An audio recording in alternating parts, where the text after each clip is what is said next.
দিলে বেয়া নাপাম যে অমিত শ্বাহ ডাঙৰীয়াই গৌৰৱ গগৈ পত্নীৰ ISI লগত সম্পৰ্ক আছে বুলি তেওঁ যে কোনো মীমাংসা ল'ব পৰা নাই যে আজি তাৰিখত মিছা প্ৰমাণিত হৈছে তাৰ অপৰাধত হিমন্ত বিশ্ব শৰ্মাক আইনী আওতালৈ আনিব লাগে নে নালাগে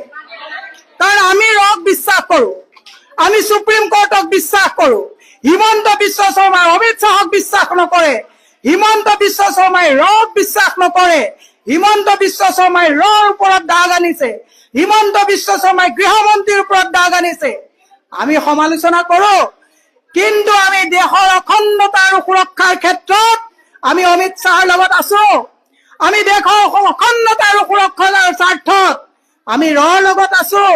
আমি অখণ্ডতা আৰু সুৰক্ষাৰ স্বাৰ্থত নৰেন্দ্ৰ মোদীৰ লগত আছো চাইনাই যেতিয়া চকু ৰঙা চকু দেখুৱাব